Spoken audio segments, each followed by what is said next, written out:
Hello everyone and welcome to another edition of Footy Talks with Stevie and Caldwell, and this one's a very, very special player-to-player for me with an ex-teammate of mine and all-round great guy, Chris Kirkland. Thanks for coming on, Chris. My pleasure, mate. When I knew that you wanted to do it, did it without any hesitation. Know what type of lad you are, and so we've got a close bond, didn't we? We always got on well, so yeah, been looking forward to this. Yeah, we certainly did, mate. We were only really together for that year at Wigan, but we've obviously kept in touch since, and we played against each other at different times in the past. And I think that, you know, you meet guys through the years, but there's very few you have a real connection with, and we're close in age, but we certainly had that connection at Wigan. We had some laughs, didn't we? Oh, it was brilliant, mate. We used to love... I think that's the time at Wigan. I don't know about you, but that's probably one of my best times in football. That, you know, when we was there, that dressing room was amazing. Obviously, we had a decent team as well. But yeah, I used to love getting into training, seeing all you guys, and didn't want to leave in the afternoons.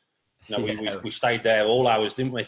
We did, because we had such a great changing room. And as you know, your changing room wins and loses your games, and we had a special changing room there. Yeah, we had that good little core, didn't we? Where we were, you know, Ben Watson, Gary, obviously the two Jameses, McCarthy, Paulie. You know, we had some brilliant guys around there, some great laughs. And I remember that year, even though I maybe never played as much as I would have liked, but I remember it very fondly. It was brilliant. And golf as well, didn't we? We went golfing. Yeah. And we were always together. We never, even on our days off, we usually, you know, we had a few beers when it was right, and we went to the golf. And families and that, weren't it?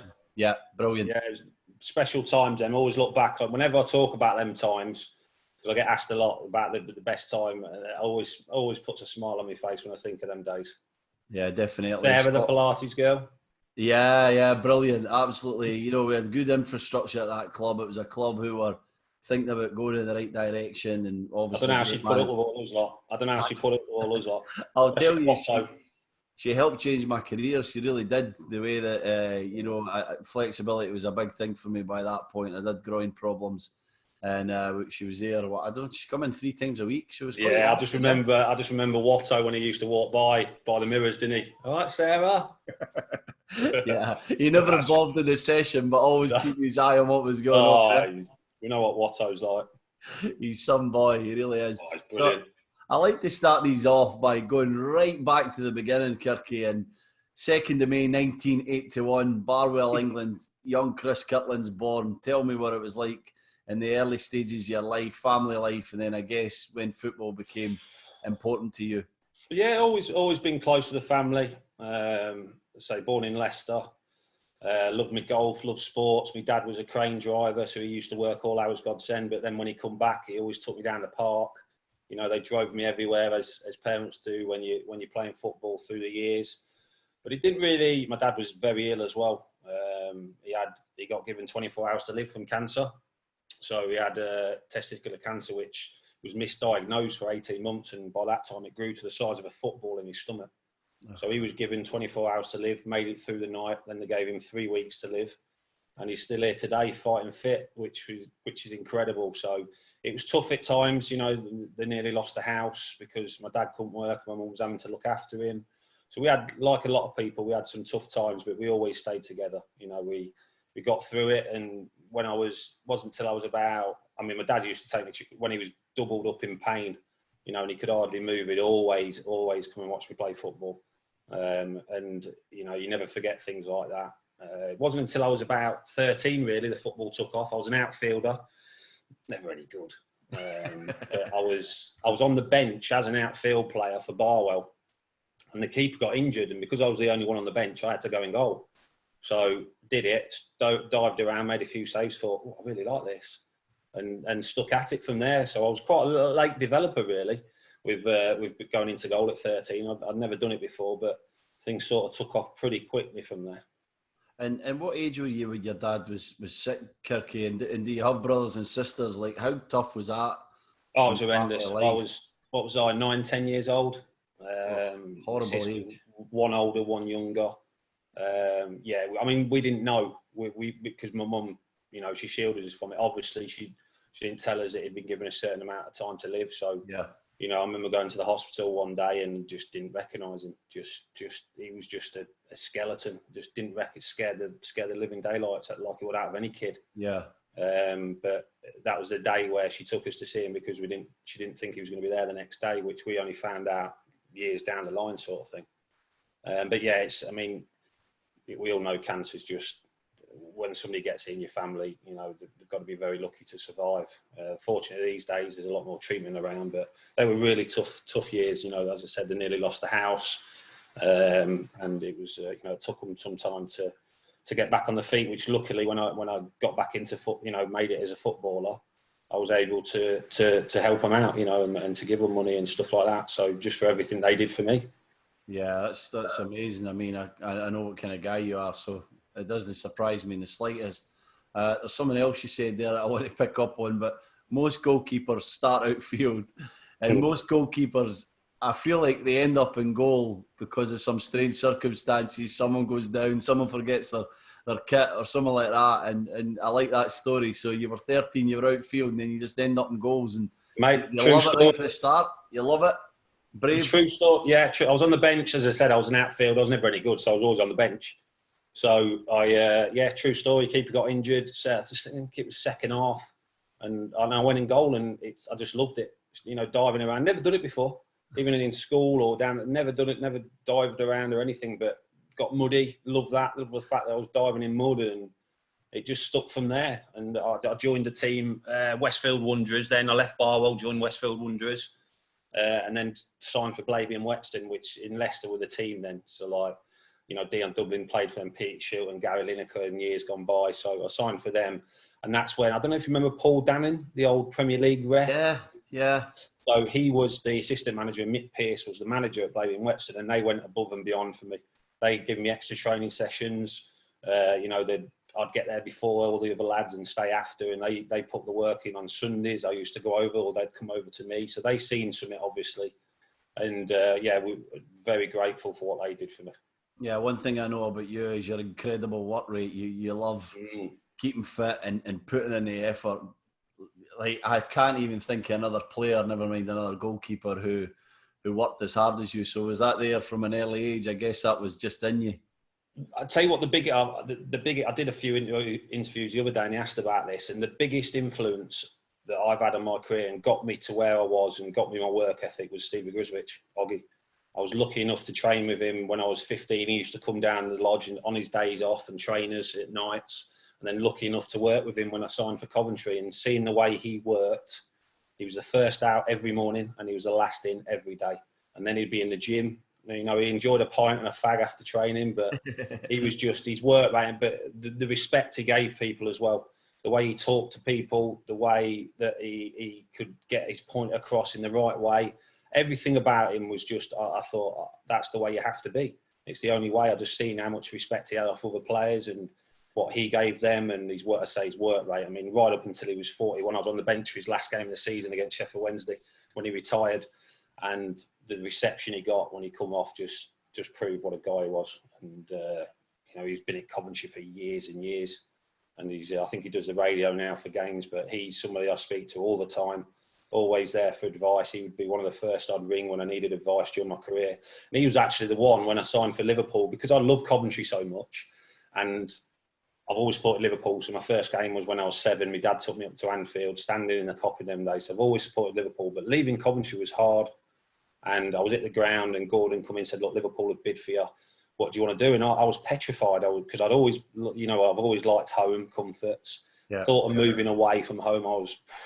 But Oggy was actually at the ground. He says, "Look, Oggy's here. Do you want me to get him to come in?"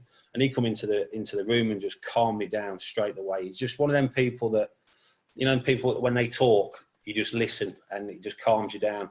And he just said, "Listen, we don't want you to go. You're a Liverpool fan. Go up there. It'll be the best thing you've ever done." And I did. And he's just one of them people that when he talks, I could just listen to him all day. And what a role model to have. And I think people underestimate the importance of the first role models, isn't it? I always speak about the Alan Shearers, Gary Speed, Warren Barton, Rob Lee, Steve Harper, Shea Given, the core guys that I had in that Newcastle squad then, and that I kind of attached myself to. But their role models are absolutely crucial, aren't they? Massive. Massive. As I said, I was very lucky to have Oggy. I always said if I didn't, then it could have been very different. You could go down a different route, but I was so lucky to work with him, and and to have the relationship that we did have. Because I could have signed for a few teams when I was 16, but because I had that relationship with Oggy, I was only going to ever sign for Coventry, and very lucky to be able to see the way he worked. And yeah, I was obsessed with him. Still am. Yeah. You know, people said we look like each other as well, which I'm not too happy about that. But Brilliant. So he was the main reason that you went to Coventry. You mentioned you had other teams there, other options. You know, what were the options? I guess you were one of the elite goalkeepers in England at that time, or no, was it more not elite really, mate. developer? Yeah, not really. It was. I mean, it was more when I was at Coventry. Yeah. There was teams coming in. I think Man U, Arsenal. There was a few teams before, obviously Liverpool coming, but I just loved everything about it. But I wasn't, when I signed for Coventry at 16. There was a keeper from Newcastle, actually, Steve Watson. I don't know. Remember Steve Watson? He was a goalkeeper. He was meant to be the next big thing. Right. He was meant to be huge. So he signed for a few quid when he was 16, and he was meant to be the next Coventry keeper for years and years. But his attitude wasn't right. And I just thought, you know what, I'm not going to have anyone beat me. So I trained harder, I worked harder, and quickly overtook him. Really overtook him. But his attitude, he admits it himself, he missed home, which was tough. You know, he'd moved down from Newcastle, which was tough, but he didn't look after himself properly off the pitch either. So I quickly overtook him, and I've always, but again, that was from knowing the way Oggy works. He always said, you've got to work harder than anyone else. He said, be respectful, you know, don't be nasty about it or anything like that, but have that determination to be better than anyone else. And lucky enough, I managed to keep that throughout my career. Yeah, I'm thinking now, I was at Newcastle, of course. We played against Coventry in the Youth Cup semi-final. You guys beat us. Were you playing in that game? No, because I was on first team duty. Right. I was on the bench for the first team. I think it was the same night. But yeah, I remember that game. Yeah, the lads come back and they took them for TGIs. So we all met back up at the Sky Blue Lodge, and we all went for TGIs in Coventry to celebrate that. But then we got walloped 9-0 on aggregate off West Ham. So West Ham were pretty special with a certain Joe Cole playing in the midfield. Remember him? Michael Carrick was there. Yeah, Michael. Stephen Bywater in goal. Yeah, they were. But I'll tell you what, one of them at Highfield Road was 3-0, but then down at Upton Park was the first real atmosphere I experienced. I mean, you know what Upton Park was like, amazing. And it was packed for that game against them in the second leg. It was packed out, but the atmosphere just made you, even though we got beat 6-0, you just thought, I want some of this. I want some more of this. And yes, that was one of the first atmospheres I ever played in front of that got me really, really pumped up. Yeah, so you eventually start to break into the Coventry first team. Is Oggy retired by this point, and are you in a fight with Hedman, or is there? Yeah, so Oggy retired. Magnus Hedman was there. It was the Sweden #1, very good. Obviously Jim Blythe, who was my goalie coach. You know Jim Blythe, don't you? Yeah. I had a great relationship with him as well. Very close. We lived by each other. Used to come into training together and give each other lifts. So I was lucky. I had a good group around me. I mean, Magnus was brilliant as well. Even when I took his place, he was never. I shared a room with him. He always used to pay the room bill. He was a snorer, though. I had to leave in the end because his snoring was outrageous. He used to say to me, like when I was a youngster, this was before he was #1 and I was on the bench, he used to say, well, just throw something at me during the night. I was thinking, I can't throw something at Magnus Hedman. He just said, no, seriously, throw anything at me. I went, no, I can't do that. So in the end, I had to ask to move rooms because oh my God, it was like a rhino. Kept me awake all night. So, but he was brilliant with his, even when I took his place. He was, obviously he wasn't happy, but he always said, listen, I remember him coming to me actually when I played a few games, said, listen, obviously I want to be playing, but if there's anything you ever need, any advice, come and talk to me, which I thought was brilliant. And your manager was Gordon Strachan, a man I know pretty well. What a guy, what a character. Tell us some of the stories with him. He could be quite cutting at times as well, but he's a great man. Could he? Oh my God, he's one of them that even though he was 4'5", when he walked into a room, the whole room used to shut up. Yeah, he just had that. I remember one of the best stories was George Boateng. Remember George Boateng? Yeah, I remember him. Good midfielder. So our youth team dressing room was directly below Gordon Strachan's office, and I mean directly below it. So George Boateng, it was when Aston Villa were coming in for him. So obviously Villa local derby to Coventry. Yeah. George has gone up there and said to Gordon, I want to move to Aston Villa. I know they're interested in me. I want to go to Aston Villa. My word, you ought to have heard it. Gordon just absolutely tore.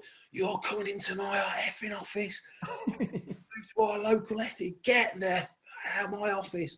So you're going to go out running now and I run you all day. And those youth team lads like that. Like shocked with what we were hearing, but like the walls were shaking and all. For a little man, that was one of the biggest things I remember. But what a manager! He used to train with the lads. He used to, again, you're talking about examples. He was brilliant to have around because of the way he was. Like you said, though, he could scare the living daylights out you as well. But seeing the way he trained, the way he just loves the game, didn't he? He was obsessed with the game. But lucky to have him, and I owe him everything. Like I said, he played me instead of Magnus. He started my career off, so always got good words to say about Gordon. And that must have been a brave decision, Magnus Hedman being the Swede #1. It shows you the kind of, sort of mental strength that Gordon had to make the right decision for the team, and putting you in was that choice. With Gordon, I mean, I don't want to underestimate how good a coach he was, but it was more about man management. Am I right in saying that? More about getting the best out of the players that he had? Brilliant. You could go and see him. You could, some of us went round his hat. He'd invite you around for dinner. If he thought you were struggling, he'd get you around. Man management for me is vital as manager. I've worked under some good managers. He was one of the best. Steve Bruce was amazing as a man manager. Gerard Houllier was the same. Rafa Benitez is totally different. He was just football. You couldn't go and see him about anything else. He was totally obsessed with football. You all right? Come on, sorry, she's just getting a dog. He was totally obsessed with football, so he was different. But are you getting involved? Right, this is recorded. She'll be in one day, hopefully, when she makes it. She's a young goalkeeper, isn't she? She is, mate. She's doing really well. She's doing really well. She was at Liverpool. We talked about it off air, didn't we? But unfortunately, it didn't work out there. We had to pull her out for her own good, really. Yeah. But yeah, she's training really well. I love training her as well. Yeah. Anybody that hasn't seen, that's listening to this, go check out Chris Kirkland on Twitter and watch some of his coaching drills with his daughter Lucy. It's absolutely brilliant. I love it. I love the drills and I love the way that you're delivering them, Kirky. I always felt that you'd be a great coach. If I ever get a head coaching role, I'm coming for you, mate. So. Yeah, well, there's not many people I would work for, mate, but you are definitely one of them that I would. You're a good man. You're playing in Coventry. Let's get back to this. Enough patting each other on the back, but you're playing at Coventry. You're in great form. When did probably immediately the age you were at, but the attention starts coming from other clubs, and you start to realise that, you're no disrespect to Coventry, but you should be playing at probably a higher level in the Premier League. Was it affecting your game? Were you excited, or was it more just natural? Yeah, I was buzzing. I mean, I knew there were clubs interested, but I knew about the Liverpool move 6 months before it happened. And that was the one right away. Yeah. I can honestly say now, even if there was bids off any other teams, I would not have left. The only one I'd have left for, because I was happy at Coventry. I mean, we'd just been relegated, which was tough. Yeah. But I just loved the place I was playing. Wanted to get us back up at first attempt, but I'd have only ever left for one team, and that was Liverpool. I knew about the move before because Gary McAllister was at Coventry with me. Yeah. Moved to Liverpool, obviously, and his wife wasn't very well. So he'd come back down to train with Coventry while she was getting treatment, and he's gone back up to Gerard Houllier and said, "Look, you've got to sign this lad." He said, I've seen him a couple of years ago, and I've seen him now, and he always tells me a story. And Gerard says, "Yeah, we're looking at him." And then I played against Liverpool a couple of times and had decent games against them. And then he rang me and said, "Look," I remember the call. I was driving a car. He went, "Kirky, Gary Mack, Gerard Houllier is going to sign you in the next window. So just letting you know, don't sign for anyone else. We know there's a few clubs after you. Don't sign for anyone else." I said, "Listen, I ain't signing for anyone but Liverpool." And then he rang me every few weeks after that saying, it's still going to happen. But you still think, oh, well, it's months away. It's not going to happen. You think something's going to come up. But he kept in touch, and he rang me the day before they were going to put the bid in. It was the day before deadline day. He said, "Look, we're putting the bid in today. Be ready, get your bags packed, get ready to come up to Liverpool." And it worked out exactly the way Gary Mack said. So I knew about it before. Yes, it was tapping up. You won't go, well, listen, we all know it goes on in football. you know about moves before they happen. So, but yeah, lead it. So I was buzzing. I just thought, got to keep playing well, keep concentrating, keep doing well for Liverpool, for Coventry. And, hopefully you'll get your dream move. And it worked out that way. And it was £6 million. What are you, 20, 21 at this point? That's I was 20, yeah. A lot of money for a goalkeeper. Did you feel the pressure or just excitement? Yeah, I've always said this. I didn't start to feel the pressure of football until I was after 30. When you're younger, you're not bothered here. You just want to play. You just, you want to train. You want to save stuff. If you're a striker, you want to score goals. But it wasn't until I got over 30, more when I was at Wigan, that you realise that some of the magnitude of the games you're playing and what it means. Staff, if you get relegated, staff at the club lose their jobs, people at the stadium. So I didn't really start thinking about stuff like that until I was over 30. But when I was at Liverpool, I just, like at Wigan, I couldn't wait to get in the mornings, and I hated leaving Melwood at night, after training. I just wanted to be there all the time. It was actually different for me. I think when I was younger, I was more worried about what I couldn't do than what I could do. And I was anxious to hide my deficiencies, I guess. And then one day I just realised, look, I am what I am. I know what I'm good at. I know what I'm not good at, and I felt comfortable. So I kind of grew into my skin, I guess, as a player. But I can see why you're saying that. You're flying along. You've just ousted Sweden #1, and your team. You've got some of the greats of the game recognising how good you are. You've then got your £6 million move to Liverpool. Gerard Houllier, a man of some serious standing, has signed you. You get there. What was it like at the start? Did you see the difference in level? Did you realise you had some work to go to kind of bridge that gap, or did you feel really confident and comfortable right away? Coming back to Gerard Houllier, this is the type of man he is. He picked us up. So he come and picked it with Phil Thompson in the car. They come and picked me and Leona up from the hotel and took us everywhere. So that's just the type of man that he was. He was amazing. Yeah. And that makes you feel so... I was sitting there thinking, oh my God, I'm in a car here with Phil Thompson and Gerard Houllier. And from day one, he just made me feel so... He said, listen, I knew I was going to be number 2 before the move. He said, look, Jersey's going to play. Learn off him, learn off the players, learn off Joe Corrigan. And when the time's right, you'll play. And it happened like that. It's just unfortunate. I got bad injuries when I did get in. But from the day, I thought I was fit when I was at Coventry. I thought, I was up there with the running, with Oggy. We used to, beat a lot of the players. I thought I was fit, but I didn't realise just how I wasn't until I went to Liverpool. I was still fit, but I had a long way to go. The sharpness, as you say, the plays are quicker. You're playing with better players. No disrespect to Coventry, but, Robbie Fowler, no backlift whatsoever. He could have the ball past you before you even blinked. So quickly I had to get up to speed, but it didn't take me too long, to be honest. Joe Corrigan was a brilliant goalie coach for me. Proper old school, just what I like, hard work. You come off the training pitch knowing you'd had a session, which was right up my street. So, and when I did get my chance, I performed quite well. It's just unfortunate that I got some nasty injuries. Yeah, nasty injuries, like you said, and let's get into them a little bit. First, I want to say that a lot of your injuries are because I've known a lot of brave goalkeepers, but you're ridiculous. You're on another level of brave, and I think some of the injuries came from maybe you being too brave, if that's such a thing, in a game where we asked players to be completely committed. But what was the first kind of injuries? I know there was a groin, there was a really bad finger one in there as well. When did it start? Oh, I've seen that finger. Put it away for those listening can't see it, but oh my gosh, that is... I used to play with that on nights out. That is a horrible finger.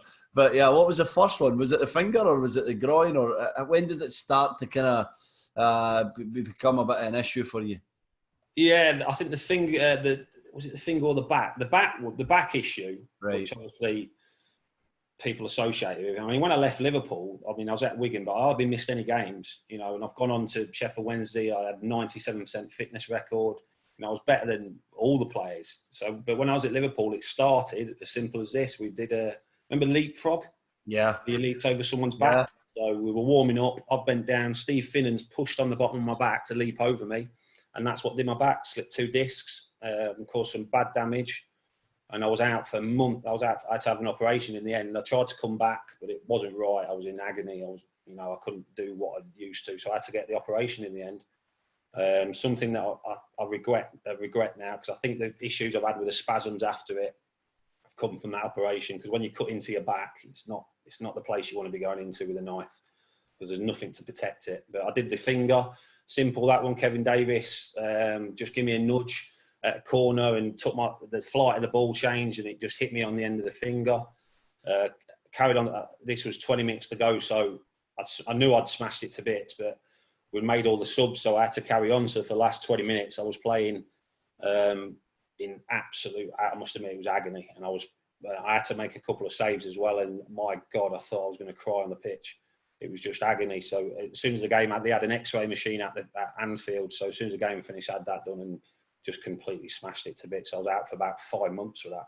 That's absolutely incredible. You're making saves with a basically fractured finger. Oh, it was honestly, Steve. Do you know what it's like? Though the adrenaline can get you through it, can't it, in games sometimes? Yeah. But as soon as the whistle went, I was in agony, absolute agony. And then I did my cruise ship down at Crystal Palace in the FA Cup. I've slid out.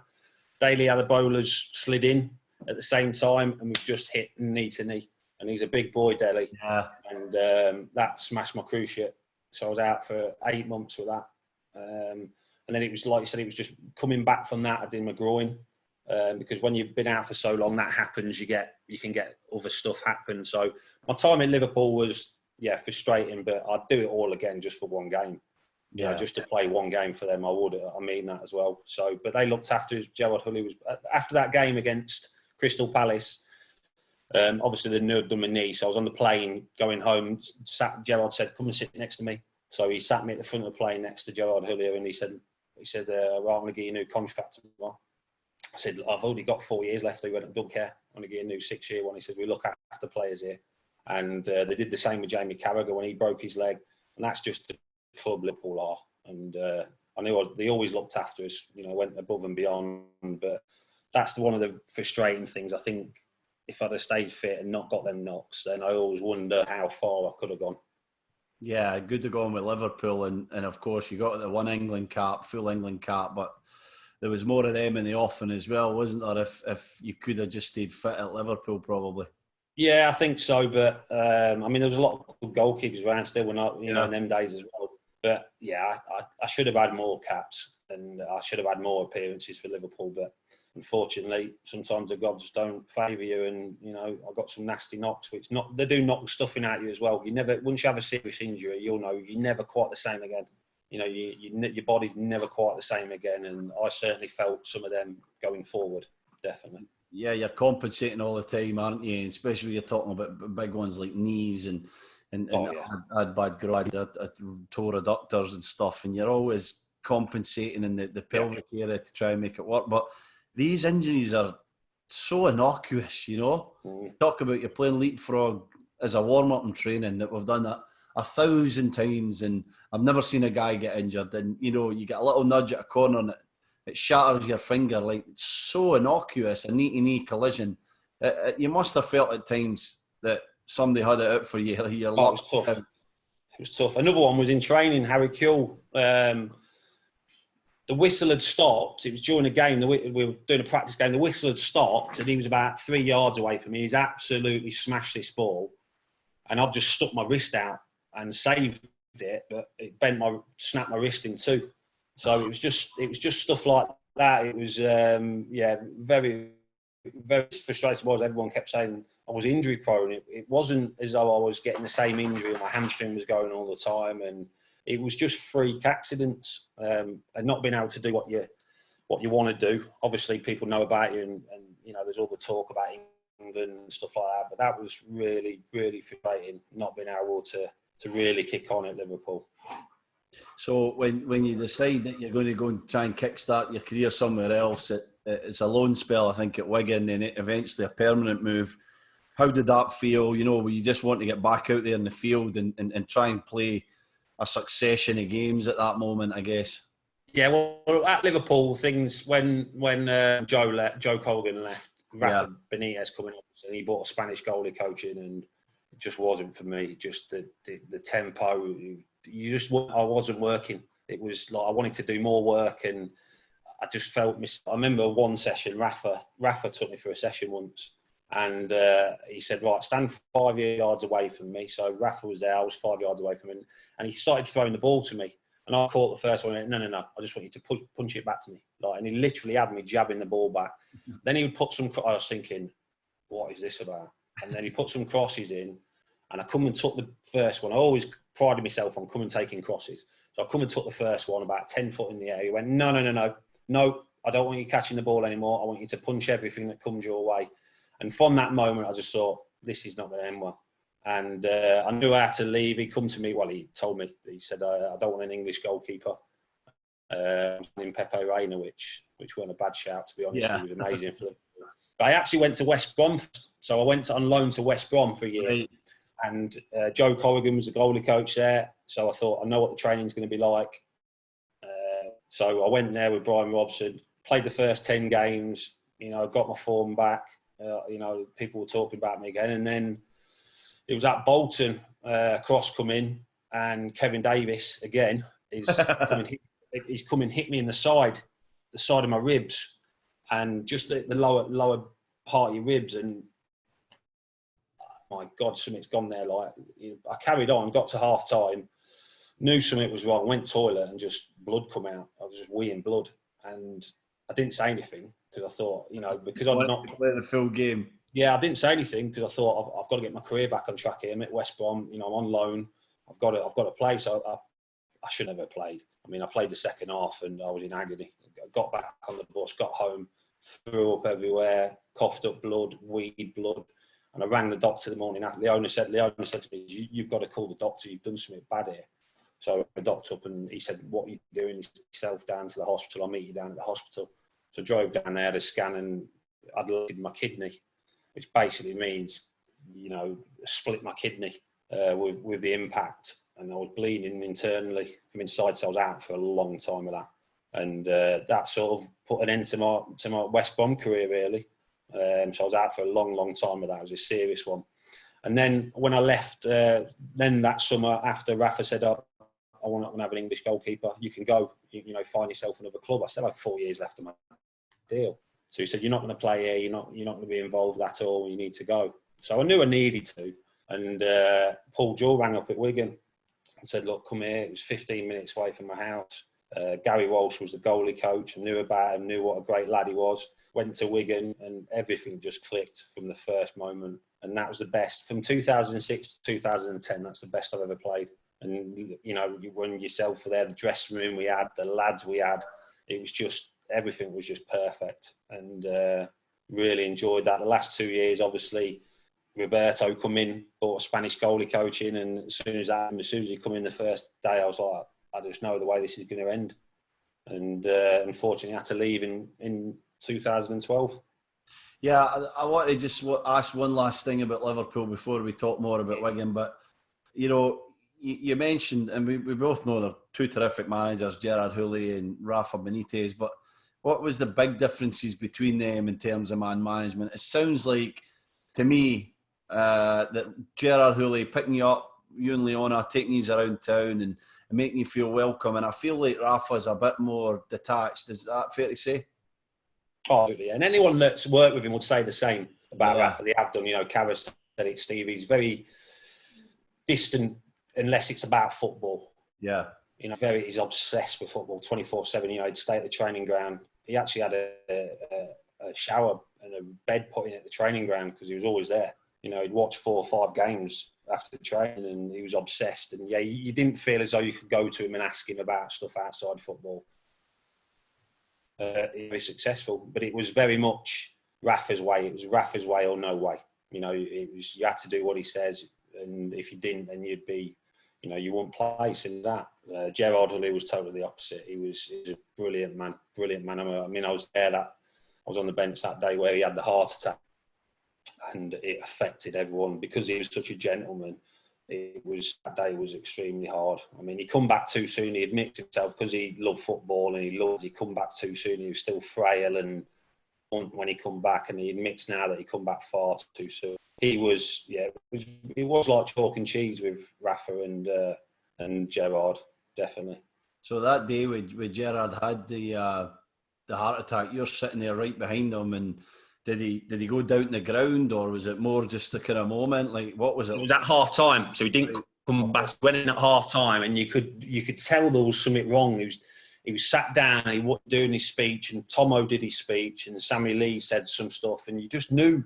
You just thought, you knew something weren't quite right, but you never thought that was it. You never thought that it was good. So we've gone out for the second half, and he didn't come back out, and that's when I think when he's back out, he's collapsed, and the doctor, Mark Waller, who without him, he knew exactly what he needed to do. I think he needed something putting into his heart, something, or one of the valves, and Doc Waller did that, and which saved his life. And then obviously the hospital, and we knew something was wrong because he weren't there, but we didn't know the extent until after the game when Tomo told us. Scary times, and big moment, I guess, in all your lives, but certainly his. And he came back too quickly, like you said. And did he have another relapse after that? I can't quite remember. I think he had to take it extremely easy. He come back and he lost a lot of weight. He was gaunt. But Tomo and Sammy Lee were doing a lot of the work because he wasn't ready. He wasn't ready to come back. But he was that desperate to see the lads again and get his back. I don't think we were on the best run either. So he come back, but I think he had to have another few weeks off. Yeah. So Wigan was brilliant at the start. Paul Jewell was the boss then, and things were going really well. And then Roberto comes in, brings in a different goalie coach. And did you feel right away that maybe, I don't know if it was a trust thing. I think more about the fact that maybe they were concerned about the injuries, or felt like they wanted to go in a different direction? Was there a lack of connection there between you and Iñaki? I mean, you remember Iñaki, you were there with Iñaki. Yeah, I know Iñaki. Lovely bloke. Nothing wrong with it, got no qualms about that, but just the training just wasn't for me. I didn't feel as sharp, my form dipped. And I'd worked a certain way. I'd come back to that with Oggy. That's the way I'd always worked from day one. Hard work, sharp, lots of ups and downs, lots of volleys, and it just wasn't that. And I knew after being at Liverpool, I knew what was going to happen. I knew my form would go. I knew I wouldn't be as sharp, and lost my place pretty quickly to Ali. I knew I was the better keeper. I've always had that self-belief, but I just wasn't performing because I wasn't getting the training I needed to. And the 2 years were tough there. I mean, if it wasn't for the lads in the dressing room, then it'd have been a lot harder. But that kept me going. Roberto, said to me that I'd always be at Wigan as long as I wanted to be. You mean a lot to this club, and we'll always, you'll always be here as long as you want to be here. But in football sometimes that doesn't work out that way. And he told me that I could go, and he didn't want me, which was hard, really hard. And that's when my problem started. When I went to Sheffield Wednesday, my routine changed completely. I was having to travel. I was missing stuff at home. My problems started with mental health, and it was a bad few years. Yeah, so the bad few years came about when you started getting in the car and you're driving all the way to Sheffield, and was it an accumulation of maybe the injuries at Liverpool, and then the troubles at Wigan, and the lack of playing? Was it building up, Kirky, or did you feel like it just really came then? Yeah, it did. It was so when I was at Liverpool for 5 years and 6 years, I lived 15 minutes away from both. I had a routine. I'd train. I'd Lucy up. I could drop off at school. I was always there for if there's any shows or whatever. But then it just flipped on its head completely when I travelled to Sheffield Wednesday. I had to leave at like 5:15 in the morning to beat the Manchester traffic. I was getting into training at like 7 o'clock. There was no one there. I was on my own. The winter months were hard, travelling across the tops in the winter months. It had been dark. And it just started eating away at me. I was worried about getting home. The journey to was tough at the best of times over Woodhead and Snakes Pass. The road would get used quite a bit during bad weather. So I'd have to find a different route, which would take me longer. Getting home some nights, 6, 7 o'clock, thinking I've got to be up at 5 o'clock here the next morning again. It was something that I wasn't used to for 11 years. Like I said, the routine I had was, we'd play golf on Sundays, and I couldn't do that then when I was chef because I was knackered. I was training literally, and I was knackered, and it affected me personally. And I just started shutting myself away a bit. I'd get home, shut the gate, shut the door, turn my phone off, didn't want to talk to anyone. And it just slowly crept in over the 3 years I was there. And I thought leaving. I mean, if it wasn't for such a great club, and Andy Rogers was my goalie coach, and the fans, if it wasn't for such a great club, I'd have left long before. But that kept me going. I was going to sign again. I was in my training gear. I was first day back pre-season, pen in my hand in the gaffer's office to sign a new contract in 2015, and just broke down and said, look, I'm struggling. I need to be a bit nearer to home. And I thought getting closer to home would reverse the cycle, but it didn't. By then I was too far gone, and I signed for Preston. But I enjoyed it there. Like Wigan, the dressing room was brilliant there. Got promised a new deal at Preston. These things add up as well. These things affect you. Yeah. Same thing that happened at Wigan. I mean, I was going to go back to Wigan as well when Gaz was manager. Yeah. And I turned down clubs I said, look, Gaz, don't mess me around. I've got other clubs here. I've got deals on the table. Do you want me? He says, yeah, we're going to sign you. So, but for 2 days, basically, I sat in the they did the worst medical ever. I mean, my fitness record at Sheffield Wednesday was like 97%. Never missed anything. I was training with all the travelling. Then they pulled the plug at Wigan, which affected me big time. I've not really spoke to Gaz about it, but I don't think he knows just exactly how much that affected us. Desperate, I thought, getting back to Wigan, local again, the club I love, would sort things out. When that move didn't happen, that knocked me for six. Really knocked me for six. I remember being in the car park, and Polly was the goalie coach at the time. Yeah. And I just remember breaking down, and Polly come to the window and said, "Look, I'm so sorry. I don't know what's happened." So I don't know what went on behind the scenes, but that knocked the stuffing out of me. Went to Preston, got offered a new deal at the end of that season. Went in on the month to sign it. Got told that they thought I was too old to get somebody younger in. So again, that knocks your confidence. I was already in a bad way then, and these things just added to it. I lost my dog after 14 years, lost a good friend to cancer. I was driving up to see him in New York, and he died when I was driving up, so I didn't get a chance to say goodbye to him. And then I signed for Bury, and I just knew I shouldn't have done it. I just had no interest in football anymore. My mental health was at rock bottom. And I went away pre-season with Bury to Portugal. Didn't want to go. I was petrified about leaving home. And I was on the top roof of the apartments we were staying in. Literally, I was standing on the edge and I was going to jump. I just got to that point where I just couldn't wait to get to sleep at night, but I didn't want to wake up because your head's it's just constantly, you're worrying about things. You can't focus clearly. And it was literally, I was at that point where I was going to jump off, or I had to get some help. And I rang Leona straight away from Portugal. She said, "Look, you've got to get home." So I flew home the next day, and that's when I went to get help off the PFA, and that's where slowly it started to get better. So you must have felt like you were so lonely, and yet you've got this loving family, and you're a guy who's been a brilliant teammate to so many different players, so many people, cherish your friendship and the times that they've spent with you. But try and tell me what it's like to be so lonely and so lost that you're standing on the top of a balcony. It's a tough time, and I have to feel like all the different stages along the way have had such an effect on you. But how did you feel you got to that point where you couldn't reach out to anybody and it was so difficult to speak about it? Well, you're in such a dark place. It's almost as though you're living two lives. So there's that side of it where you just don't know what to do, and then you can see yourself. Like I always said, it was like I was in a steel box that was see-through, and I could see what was happening. I could see what I was doing or not doing, but I couldn't get out. I just couldn't get out to break the cycle. And there was I just didn't want to wake up in the mornings. I just, for 4 or 5 years, Leona had a husband, but I wasn't really here. Lucy had not really here for her. I was there, but I was just in a mess. I just didn't do anything. Just totally withdrew everything. I didn't go. They had a friend's party. I just didn't go. I just didn't want to go. I just shut the gates. Like I said, didn't reply to anyone.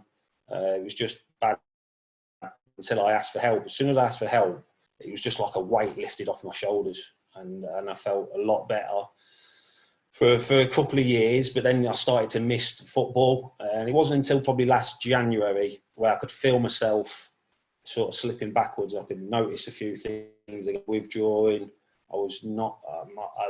was against work, which has never been like me. I just didn't have no motivation again, and I knew I needed to help again. So I went into a rehab place for mental health, and it was the best thing I ever did. This was in July last year, and some amazing people in there. It was tough, the group sessions where you hear people's stories, but it was the best thing I ever did. And sitting here today, I feel great. You know, I have bad days, and like everyone does, but I know the triggers now. I know what I need to do. Instead of sitting here, you know, I'll take the dog out, I'll do exercise, I'll train Lucy in the garden. You know, it's so easy just to sit there, particularly in this time we're in at the minute with coronavirus, you know, not being able to go out. I thought, when this come around, I thought, I'm going to struggle here, because to be doing something, you know, I can't just sit at home and do nothing. I have to be out there, I have to do stuff. But I've been okay. I've been helped. I've got Leona and Lucy, obviously, who are unbelievable. But I've been okay, and I feel great now. I really do. I feel, you know, we were talking off air. We're doing this watch thing with Dean Windass and Mark Crosley. I'm involved a lot with mental health stuff. I've been doing FaceTime calls with keepers. I put a tweet out a few weeks back. I've been doing FaceTime calls with keepers, with people suffering with mental health. I've been doing a lot with the Liverpool Foundation, delivering food parcels and everything like that. And I need to be doing that. I need to be active, because my problems come if I'm not. I just, you know, I'm not doing stuff. That's when your mind can wander and starts racing and stuff. So, but you know, doing stuff like this, you know, I've been looking forward to it. I know we were meant to do it last week, but obviously I had some bad news last week, and but I've been looking forward to doing this, and things like this help, really help. So the key is, I absolutely admire you, mate. I mean, I always have, but hearing you talk like this and realising that, you know, I was one of your closest friends for a year, probably when maybe you were starting to not feel so great, even though you mentioned that the majority it kind of came at that time with Sheffield Wednesday. It's tough to hear for me, and I think that the key message here is the communication, isn't it? The talking to people, the allowing your family to understand that you're in a tough spot. Like, this game is grueling in many ways. We've mentioned injuries today. We've talked about not being in a team. We've talked about insecurities at the beginning of a career, at the end of a career. And everyone goes through mental health problems, but it's particularly grueling for football players, isn't it? It is. It is tough. And I think the pressure's even more so now. I mean, we're talking, 10 years ago when we was at Wigan, but I think the pressure's even more so now. I tried to keep, when I was at Wigan, I tried to, in Liverpool, you know, on Sundays, I'd take the dog out for hours. That was my get out. I'd take Lucy when she was born in the pram. Used to love that. And you've got to sort of separate yourself a bit, because you can get engrossed in it. It can take over your life. But as soon as Lucy was born, football was second to me. You know, that was the best thing that could have happened, because I could separate things then. But it's a tough place to be in. Particularly if you're not enjoying it, if you're not playing, if you're injured, very lonely sometimes, and your mind can play bad tricks on you. And as I said, you know, we all know the mind's the most powerful thing in the body, and it certainly is. But it goes the other way as well, and it makes things extremely difficult. And now you're doing some great stuff. I want you just to elaborate on that with the Liverpool Foundation and the walk up Kilimanjaro. I think it's absolutely brilliant, mate, that you're connecting with these people one-on-one. You're doing bigger things. You're raising money. Obviously, this is really important to you. You don't want the same pitfalls to happen to anybody else that you kind of found yourself in. No, and that's why I've been offered to go back into football by a few, but it's not what I want to do at this point. The mental health stuff's really important to me. Trying to help that, trying to raise as much as we can. You know, we're doing the Kilimanjaro walk next summer, which will be great. We're raising money for the NHS and mental health charities. So for now, and the Liverpool, I've got to say, Liverpool as a club have been incredible with us. All the way along, they've said, look, any help you need, anything, we're always here for you. Do a lot of work from now in the hospitality games, obviously not at the minute. Do the 18s, 23s commentary, the first team.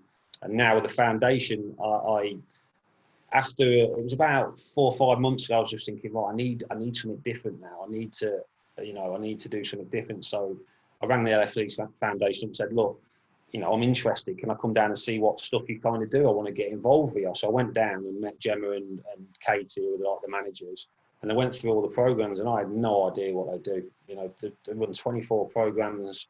go into veteran places, into schools, you know, provide people with courses, food if they can't. They do incredible work.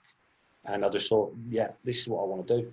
I want to be involved in all this. So it's been ongoing. I've got, you know, you have to get all your checks done, all the paperwork and everything like that. And it's getting announced this Friday now. So it's not announced yet.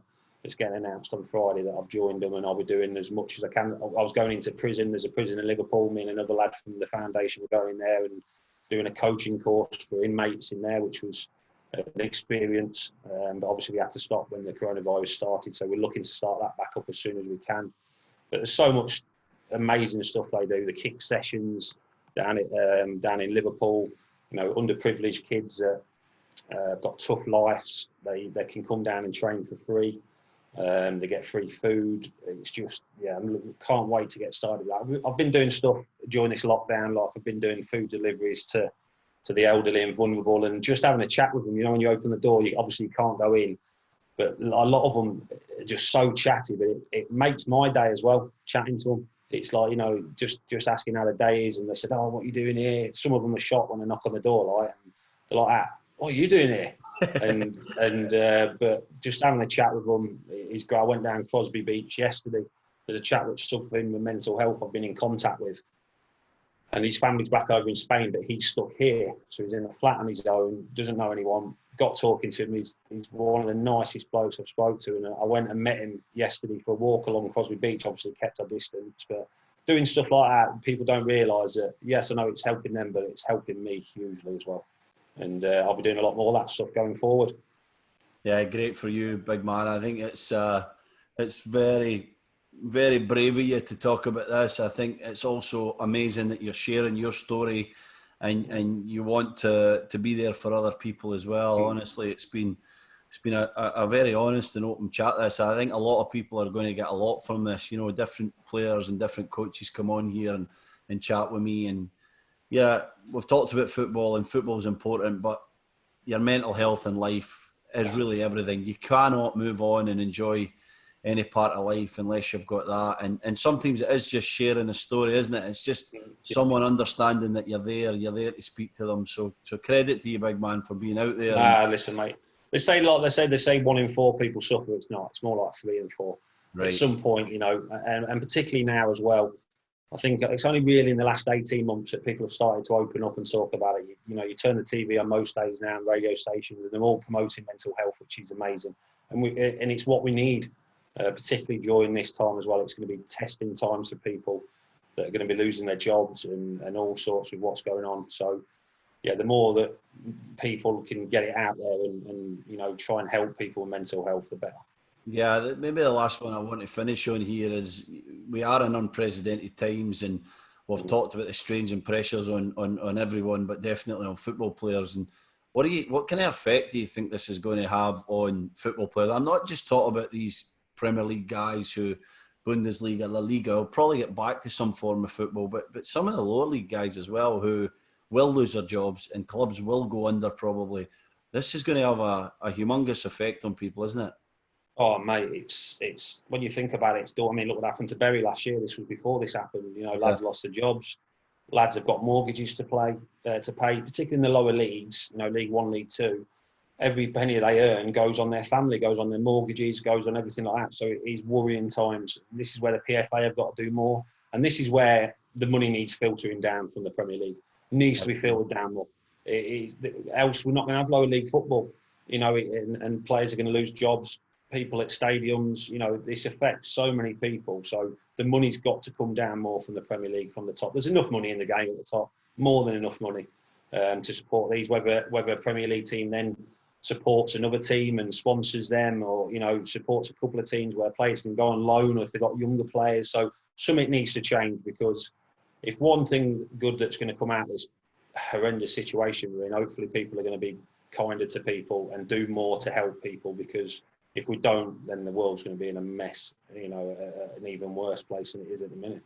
Yeah, well, they're lucky that they've got a guy in you who's open and willing and there for them, who can share a remarkable story, playing at the highest level, but of course going through some tough times. So credit to you, big man. Thanks again for coming on. It's been an absolute pleasure to have you on this podcast, and look forward to keep seeing you and seeing you in the future, mate.